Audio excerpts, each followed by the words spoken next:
I'm Shiva. I'm Sandy. And this is Our Relaxing Hobby.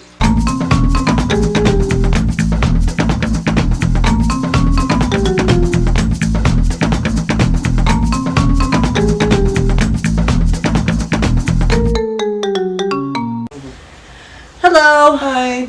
Tonight's episode is going to be about my favorite subject, sexing your whatever. Fish. We're going to talk about fish. We're talking about fish. It's a fish show. Yeah, this is about to become a very different type of show. Oh, I'm going to have so much fun with this. Anyway, no, we're going to... Yeah, today we'll be talking about fish dick. Well, guppies have fish yes, sticks. I know, they do. Yeah, You've but anyway, shown me. sexing your fish. I can't unsee that, by the way. Yeah, yes. So now every time she goes in there, she's like, fuck, that one has a dick. See? Anyway, so guppies, very easy, I think, real quick. Guppies are really super simple. And the males are prettier, obviously. They have more coloration. They're smaller. They have a little protrusion. Looks like a little dick. Fish dick. They have a fish dick. The females are bigger. Not quite as ornamental. Really pretty obvious once you start knowing fish for guppies. Mm-hmm. Molly's kind of the same thing. Molly males are prettier. They do also have the protruding little penis thing, so it's pretty easy to sex them as well. Yeah, just get a little microscope or a little magnifying glass and look at your fish. And yeah. Other fish are a little harder. Now I know you have a couple you have one that's really simple to tell. Yeah, the male beta. Well, okay.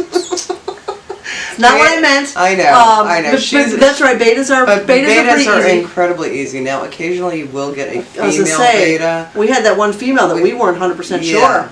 She was gorgeous. I think we still have her, don't we? Yeah, we have her. She's in there. Yeah.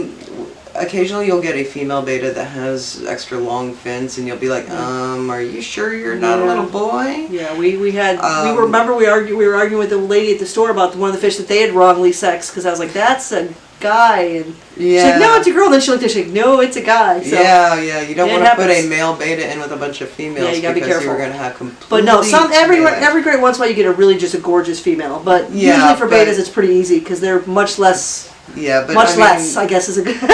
Stop there. The females are less, but honestly, they're still pretty. It is. But at the same token, you can also get males that have shorter fins, right? And you throw those into a sorority, and you might as well. It'd be like the little Ted Bundy of fish going around massacring all the sorority girls. Yeah. So you gotta be careful. You have to be very careful when it comes to betas.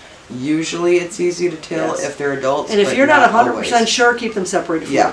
Just basically for betas, because betas are very territorial and they will hurt each other. Mm-hmm. Some female, like we've talked about that. We had a whole episode on betas. Yeah. But anyway, so yeah, most of the time male betas are pretty easy to tell. Yeah, most of the time. But if you're not sure, keep them separate. Yeah. When in doubt, keep them. Yeah. Keep them Another apart. easy one for you. Oh, easy ones for me, believe it or not, are rope fish. Yeah.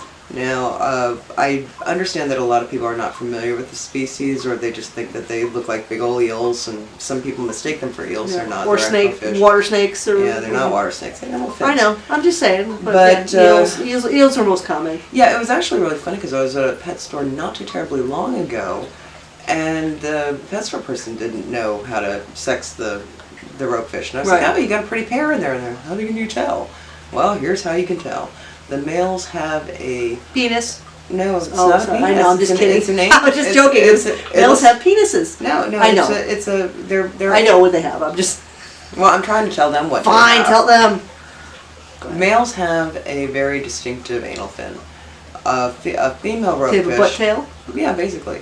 The females, when you look at their tails, they taper off like this. The male has a little nub. So it looks more like, it kind of looks like a penis with the balls. Well, yeah. So that's how you tell the difference between a male and a female. If you know and you see them together, it's a really obvious difference. Yeah. If you see them individually, sometimes when they're moving pretty quick, sometimes the tail, it's hard to tell. You have to kind of look. Right, but they developed this at a very young age. Like when we got Bunyip was only a little baby, and we already knew she was a girl. Yeah. It's not like they change. It's not like, it's a very obvious. Right. So we'll have to show you that. Yeah, we'll have to show that to show you what the difference is. Mm-hmm. And that's a really obvious one. Now we get to some of the not so obvious. Right. Carp. Yeah, carp. Let's start. Well, I guess we'll do carp, and then we have to do all the others. But it's all pretty much the same concept. Right. Now, carp are tricky sometimes. When it comes to koi, normally, yeah. When it comes to koi, regular short fin koi, not butterfly, Right. not the long fin ones, but the short fin koi, you can usually tell based on their body shape. Which is The most males, types of fish, yeah. Yeah, the males are going to be more streamlined. They're going to be sleeker when you look at them from overhead. Yeah, and coloration They're going to look like so, torpedoes. yeah. The females, on the other hand, are going to be wider. They're gonna look like they have those good old childbirthing hips. Right. Yeah. You know? Yeah. They have hips. They have fish hips. Right. But when you start getting into the butterflies, because of the genetic manipulation in order to create the butterfly koi, it not has always made accurate. things tricky. Like we have one Yeah. named Yuri, Yeah. who we were damn We sure were was a sure female. it was a girl. We were Because- 100% sure Yuri was a girl. Because Yuri went from being this big to this big practically overnight. Big old body on him, beautiful, and we're like, yeah, we can't wait to find a nice boy to hook her up with. So And we accidentally then threw some plants We in. accidentally threw some plants. Well, we didn't accidentally throw some plants. We didn't think about it when we, we didn't threw know. some plants. We didn't know that would start a breeding frenzy. Yeah, we threw some floating hyacinth in the pond one day, Yeah. and the fish decided that that was an invitation to have an orgy, and one of the first ones that was chasing everybody was Yuri. Yeah, he's And definitely a boy. It's like, And okay. we'll show you him, and he does not look like the normal shape of a boy for a koi, but he is definitely a male. Right. He's definitely all a boy. So, if you really want to risk having a bunch of new carp, then the easiest way to tell the boys from the girls is to throw some floating plants in. Yeah. Whoever's chasing somebody is a boy. Yeah. Whoever's running from somebody Is is a girl. Yeah. You talk about guppies with rape. They like they Yeah. had a choice with those carp. Oh They my were goodness. crazy. They were pinning them against walls and scraping them up. But They're again, bullies in there. Yeah, but again, like we weren't sure that Kitsune. We thought Kitsune was a boy until we took her out because she was acting weird. We put her in a tank, and the next thing we know, there's a bunch of eggs in there. And we're like, I guess she's a girl. Yeah. Again, a longfish carp. Yeah, it's hard to tell So with them. So the you got to kind of be careful. longer fish It's are like I said, harder. there are some that are harder.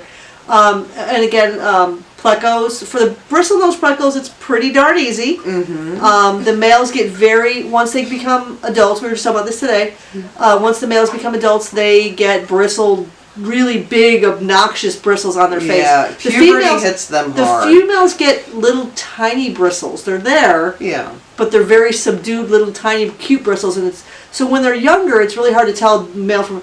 Once they hit puberty, all of a sudden it's like overnight. All of a sudden, these males have facial hair. Like I said, I have 6 bristlenose in my tank, and I thought they were all girls until yesterday when I saw one up against the glass, and I'm like, oh, you are definitely a boy. Mm-hmm. You are a big, large male boy. He has bristles that are, Yeah, huge. They develop the bristles quickly. Fast. So bristlenose are kind of iffy. You just got to kind of watch, and then once they become adults, once they hit that puberty, that's when their bristles will pop out quick. Yeah. Now, we've learned the hard way that they can breed before the bristles fully pop out. Yeah, we found that out. That was accidental. We thought we had 2 females in a tank, and we had a male and a female, and the male hadn't gotten his bristles yet, or they were very small, just like hers, still, and they bred. Yeah. So yeah, they can still breed. So just kind of be aware of that. Yeah. The rhino plecos, we're not The 100% rhino sure. plecos, we're not entirely sure. Now, the rule Because of again, this is thumb- not something that people have breed on a regular basis in captivity. Right. Now, the rule of thumb when it comes to most plecos, and this includes the common plecos as well, Right. is body shape. The wider ones are generally going to be your females. The larger ones are generally going to be your females. Right. In our tanks, we've got particularly Hypnos and Thanos. Hypnos and Thanos are pretty obvious, and Edsel and Camel are pretty obvious. Right. Basically, with those guys, we are assuming that we've got pairs in each because one is definitely, even though they're all the same age, Yeah. one is definitely One is getting one is bigger and wider than the other. Bigger and wider, obviously, which we'll try to get some video. And the same, Edsel and Camel aren't quite as obnoxious with it, but there is a difference, and you'll see it Right. if we can get them together. Roomba's Roomba, anybody's we guess. have no idea because there's no one as big as her, so we can't really Yeah, we're guessing it's a girl because of her size. because of her size, but we could be wrong. So could we be just don't very know wrong, yet. 'cause she's also the oldest. Yeah, we're just not sure on her. So she could either be an old man or she could be Corey's, I have no idea. Have you ever been able to tell the difference in the Corey's? Corey's, whoever's chasing who. Yeah, okay, yeah. The males do chase the females up, obviously, but the males are pretty big as well, so they're not smaller. Like most males are smaller generally. Yeah, basically, Not for Corey's that I've with seen. Corey's, they start doing their little dance, and whoever's rubbing against who The rubber is going to be the male. The male does the rubbing and he does the chasing. But other than that, there's no real obvious look to the difference that I've been able to see. Yeah. Who else do we have? We have Tetras. We have no idea. I have no idea. Tetras, yeah, your guess is as good Yeah, as mine. Same with the Rasboras. Yeah, I don't have a clue. Yeah, I don't know. And then angelfish are incredibly hard too. I know people who breed angelfish who can't tell me. It's basically luck of the draw. The guy told me, and he was like, "Oh, it's this fin here is smaller than this, and it's so obvious." And it's not obvious. It's not obvious. No, for ours, I couldn't tell. I've literally talked to angelfish breeders who basically tell me, we put a bunch of them together and see if they pair off, because they can tell. We can't. Yeah. Yeah. So angelfish are incredibly difficult. But yeah, for the most part, some of them are easy, some aren't. Good luck with that. Yeah, but yeah, the ones that we get the most questions for are obviously like the goldfish and the koi, and then the ropefish. Right, and you know, you're never going to be 100% sure with the carp. The ropefish are pretty obvious. Yeah. Guppies are pretty obvious. Betas are very obvious. Tetras are, betas are normally obvious. Mm-hmm. Carp, it's 80-20, I guess, for being able to tell. Yeah. But there are the throwbacks that like Yuri. Like Katsuni. Yeah. But anyway, if you have any questions, comments, by all means, if you know exactly how to sex angelfish, if you've got a foolproof method for sexing any kind of fish, comment below. Yeah, we'd love to hear that. But better be 100% sure about it. And even if you're not, we'll still post it just because it's fun. Yeah, just tell us if it's not foolproof, because we do have readers that would kind of like to know the answers to these. So. We'd love to expand our horizons when it comes to types of fish. And eventually we're going to when we start talking to some other breeders and other people. But for right now, you're just stuck with whatever the heck we have. And we make some crazy stuff up. We don't make stuff up. I got fish penis. Well, yeah. Well, we don't come up with scientific terms for things. We come up with fish dick. But I got fish peepees. Yeah. But anyway. But if you have a method that works well for you, let us know. Let us know. And let our readers again, know. like, subscribe, share, comment, buy stuff from our store. Yes, by all means, please go visit our store and buy stuff. If you have any ideas for stuff you want to see on the T-shirts, let us know. We'd love to. Yeah. I mean, we have a few ideas. I just have to get around to actually designing some. Yeah. Which I will do eventually. We would love for you to buy things so that we can make Koi Rana that much quicker. Right. For those of you who are just tuning in and have no idea what we're talking about by Koi Rana, Sandy and I are actually filmmakers. I know it doesn't look like it with this show, but this is us literally goofing out on the couch. Yeah. This show has zero budget. Yeah. But we actually do make films, and we have been joking for years about making Koi Rana, which is kind of like a sci-fi, sci-fi horror, weird, beyond belief movie. I would say beyond belief movie. Yeah, kind of like Sharknado or Tarantula or Whale. What was it? Whale Wolf or whatever the heck Sharktopus fought. So we're basically going to be making Koi Rana. And we are using the proceeds that we get from our shop, and sales from our shop will go towards helping us make Koi Rana. Yeah. Now, don't get all excited. Koi Rana is not coming to you next week. It may take us a while, but we're going to put some time in, a little bit of money into it. We're going to make some Koi Rana t-shirts. Yeah, we'll make some Koi Rana t-shirts. That'd be awesome. You could buy those. That would help.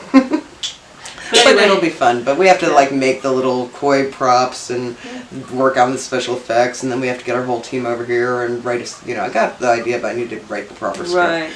Right. So it will take a while, but it's going to take us a while to raise the money to make this anyway. So if you want to help support and watch a really, really bad B movie that we produce here, by all means, Koi Rana. Koi Rana. Have a nice night. Bye.